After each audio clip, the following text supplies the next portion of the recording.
સુરત શહેર અને જિલ્લામાં તથા તાપીના ઉપરવાસમાં સતત વરસી રહેલા ભારે વરસાદની સીધી અસર હવે સુરત શહેરમાં જોવા મળી રહી છે। ખાડીઓની જળ સપાટી સતત ઊંચી રહેતા ખાડી કિનારાના વિસ્તારોમાં પાણી યથાવત છે અને અનેક પરિવારો હજુ પણ મુશ્કેલીનો સામનો કરી રહ્યા છે।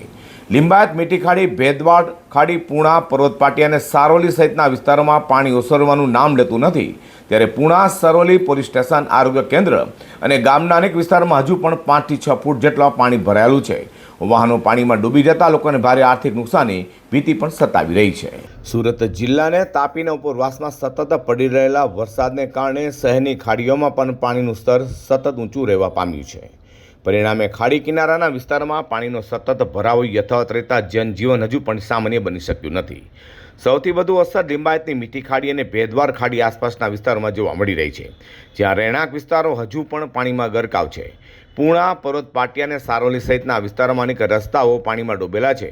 Puna police station, Saroli police station, Saroli સરકારી આરોગ્ય કેન્દ્ર અને સારોલી ગામમાં હજુ પણ 5 થી 7 ફૂટ જેટલું પાણી ભરેલું હોવાથી સરકારી કામગીરી અને દૈનિક જીવન બંને પર ગંભીર અસર પડવા પામી છે।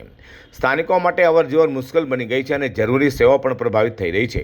ઘણા વિસ્તારોમાં લોકોના 2 ચક્રી અને 4 ચક્રી વાહનો પાણીમાં ડૂબી ગયા છે, જેના કારણે લાખો રૂપિયાના નુકસાનની આશંકા પણ વ્યક્ત કરવામાં આવી રહી છે। વેપારીઓ અને સ્થાનિક રહેવાસીઓ પોતાના માલ સામાન અને મિલકત બચાવવા સતત પ્રયાસ કરી રહ્યા છે। ખાડીઓમાં જળસ્તર હજુ પણ ઊંચું હોવાથી વરસાદી પાણીનો નિકાલ થઈ શકતો નથી। પાણી ઓસરવાની ગતિ અત્યંત ધીમી હોવાથી લોકોમાં ચિંતા વધી રહી છે। તંત્ર પરિસ્થિતિ પર નજર રાખી રહ્યું છે, પરંતુ ખાડીઓનું પાણી ઘટ્યા બાદ જ અસરગ્રસ્ત વિસ્તારોને વાસ્તવિક રાહત મળી શકશે। ત્યાં સુધી હજારો લોકો માટે પાણી વચ્ચેનું જીવન હજુ પણ મોટો પડકારરૂપ બની રહ્યું છે।